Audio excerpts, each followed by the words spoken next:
Coucou tout le monde, voilà donc l'exercice page 263, donc d'abord complété dans le tableau. Alors nous avons donc 30 degrés, pour arriver au complémentaire il faut que ça fasse 90 degrés, donc là ça fait 90 degrés, là c'est 33.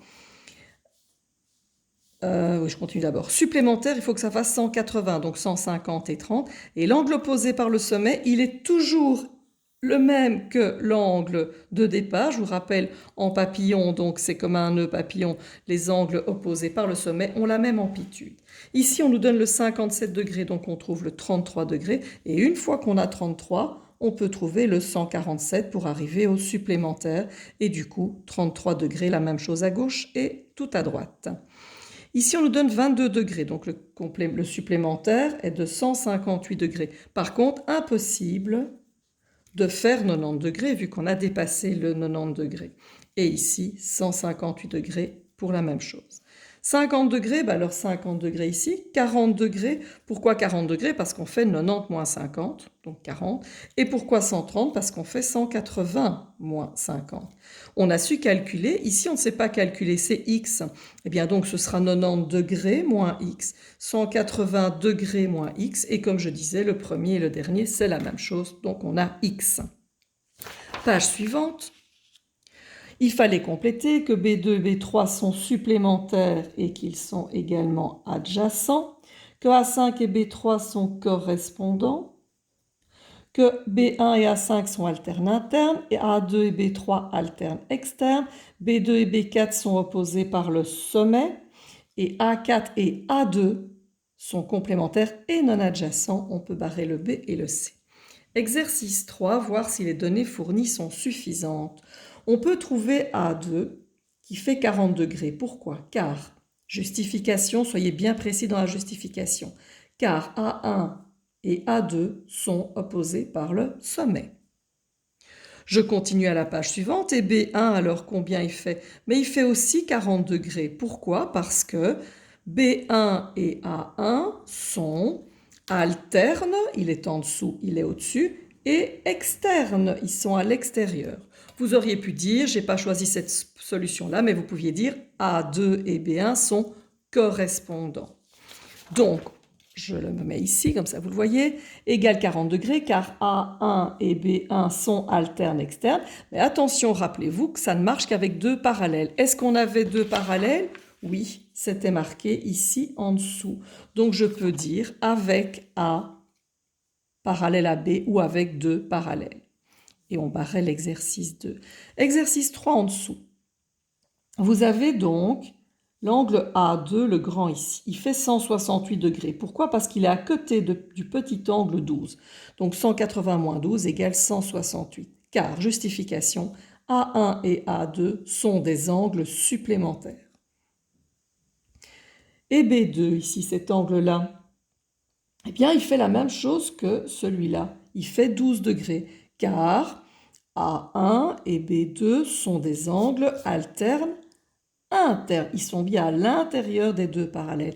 Est-ce qu'il y a des parallèles? Alors, il n'est pas écrit A parallèle à B, mais il est écrit que A est perpendiculaire à C, et il est marqué que B aussi est perpendiculaire à C. Et donc, si tous les deux sont perpendiculaires à la même droite, on sait par théorème d'Euclide que du coup, A est parallèle à B. B1, combien est-ce qu'il fait? Vu que maintenant on sait que ça c'est 12 et que ce sont des angles complémentaires, il fera 78 degrés. On y va, B1 vaut 78 degrés car B1 et B2 sont des angles complémentaires. Exercice 4, à nous de dire s'ils sont parallèles. Alors je vois que A1 et B1 sont des angles qui sont alternes, en haut, en bas, externes, qui ont la même amplitude. S'ils ont la même amplitude, donc les droites sont parallèles.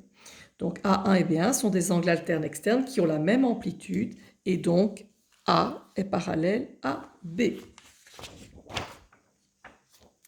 Exercice suivant. Je vois 60 degrés ici. Je vois un codage. Le codage veut dire que j'ai la même amplitude.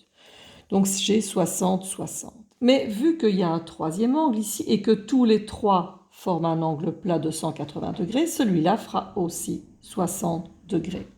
Même chose ici, je vois 30, mais donc à côté, il y a 30 degrés aussi. Ok, ça ne me dit toujours pas si la droite A et B sont parallèles. Pour ça, il faudrait trouver deux angles alterne-interne, alterne-externe, correspondants qui ont la même amplitude. Alors, plusieurs possibilités. Moi, je dirais que la plus logique, c'est de prendre ces deux-là ensemble. Ces deux-là ensemble, ça fait 60 degrés. Eh bien, il y a le même angle en dessous qui correspond, c'est celui-ci que je viens d'écrire, 60 degrés. Donc 60 et 60, deux angles correspondants ont la même amplitude, donc les droites sont parallèles. Ça devient l'angle ZAB égale 60 degrés car ce sont trois angles supplémentaires. L'angle MBK égale 60 degrés car c'est la somme de 30 degrés et 30 degrés. On a deux angles correspondants qui ont la même amplitude, donc A est parallèle à B. L'exercice 5, vous pouvez le barrer. Le 6, vous pouvez le barrer. Toute la page suivante avec l'exercice 7, vous pouvez barrer. Toute la page suivante, vous pouvez barrer également. Et nous arrivons à la page 269. Je vais vous demander de faire l'activité 1, A et B. Et à la page 270, de faire l'activité 2A. Et avant, donc ça c'est pas énorme au niveau devoir, je vous rajoute juste la théorie à recopier, voilà. C'est droit? Oui, c'est bon. Donc je lis un paire d'angles adjacents, complémentaires, supplémentaires. Des angles opposés par le sommet ont leur côté dans le prolongement les uns des autres. Propriété. Des angles opposés par le sommet ont la même amplitude. Angle formé par deux droites coupées par une séquente. Correspondant, alterne-interne ou alterne-externe. Propriété, si les deux droites sont parallèles, alors les angles correspondants, là j'ai mis l'abréviation AI, alterne-interne, et AE, alterne-externe, ont la même amplitude. Et la réciproque, c'est-à-dire dans le sens contraire, si même amplitude, alors parallèle. Donc si les angles ont la même amplitude, alors les droites sont parallèles. 2. Angles dans les triangles, vous pouvez déjà recopier, ce sera ce que vous allez faire maintenant. Et les angles dans les polygones. Voilà, bon après-midi tout le monde et à demain.